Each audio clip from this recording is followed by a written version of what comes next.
Okay, so it's Eboh 2017, and you know who is standing beside me? Of course, it's the convener. It's the one behind the idea. It's no other person than Mr. Eboh. Mr. Eboh. Sir, please tell us how the idea came about.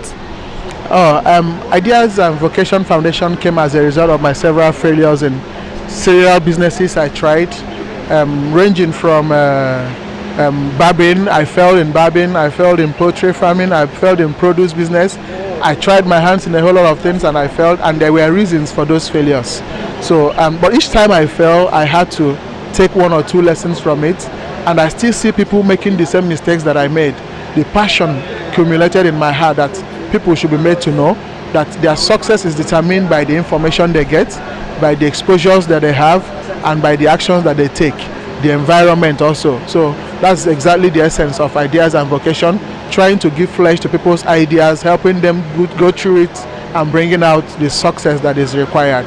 So it's a platform where people can actually access mentorship, they can access new ideas and some coaching that will entail or dovetail into their success in life. That's exactly what Ideas and Vocation is standing for. But something that makes us unique is that we are actually looking at what I call traditional ingenuity. Things that are unique, things that are uncommon, things that can be exported beyond here and not just taken from all the other nations around us. So we're looking at something that we can generate and export for use in other places. That's Ideas and Vocation Foundations for you. Okay. Thank you so much, sir. Since the bureau started, what are the challenges you've come across and how did you handle them? The greatest challenge that we have is resource, finance particularly. But when there is a will, I always say, when there is a will, there is a way. You know, because we have been consistent, because we are passionate about it, even when we don't have, we keep moving. But we have not borrowed anyway. God and people of goodwill have been, identifying with a dream. So the greatest challenge we had was number one, finance, and secondly, having the right team to work with. You know, this is one man's idea, but I couldn't have done it alone. So I needed people who have the same kind of understanding, who are in the same mindset frame with me, so that we could pull it through. And I think we are getting done with that. The team for 2016 is wonderful. I want to go places with that team. I'm so excited about them. They made it happen. You know, they knew little, but they had just expounded whatever. I couldn't hold it. You know, it's something else. The 2016 result is, oh my God, I haven't seen it since 2016. 2017 rather. Yes. Yeah. Well, so the 2017 experience is something that is awesome. It's amazing. You know, I can imagine what 2018 will look like, seeing what just happened here. So the greatest challenge we ever suffered was the right team, the resources, and even getting the people, the personnel, the resources who are coming to talk and to tell us what we want to hear. A good number of the Nigerians, particularly the youth, they go to school for 5 good years and they still come out looking for a job. And I am sure it is just a function of the information that they were given. Our set of information in the school is so poor that it doesn't encourage anyone starting something when he comes out. So we need to do a shift. So we getting resource persons who are like-minded, who can understand what we are looking for and who can deliver it effectively is one of the challenges that we have also faced. But however it is, there's no time we didn't cross these hurdles when they showed up. I think we are selling, we are progressing. That's all I can say. Interesting. You mentioned 2018. Trust me, people are already anticipating, including myself. Please tell us little about it. We saw guests from China. Yes, right here with us. I don't know who are those which we'll be looking out for to see next year, 2018. Yeah, we have tall dreams, if you can say so.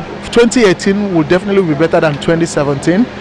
We'll have people, it's not what we'll disclose now, but we'll have all the intentions that 2018 the Bureau will be much more better than what we have seen this year. We brought the Chinese in because we needed to tap into the Chinese technology. We needed to tap into their psyche and get the understanding of the way they operate. That was why we had to bring them. 2018 we would have advanced.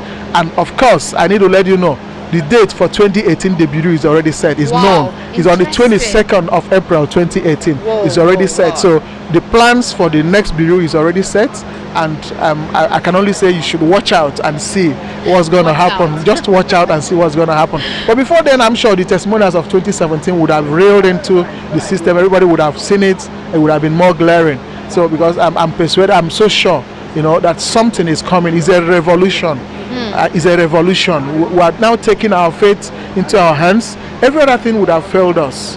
The economy has failed, the Nigerian system has failed, everything has failed, but we cannot also afford to fail ourselves. We are taking the bull by the horn. We are taking the step, we are taking the action, we are taking the leap. That's exactly what we are doing. So come 2018, we would have been so set to launch into another level of success. So I'm sure it keeps getting better. It keeps getting better. It keeps getting better. So watch out to 2018. One more word from you, sir, to the youth out there.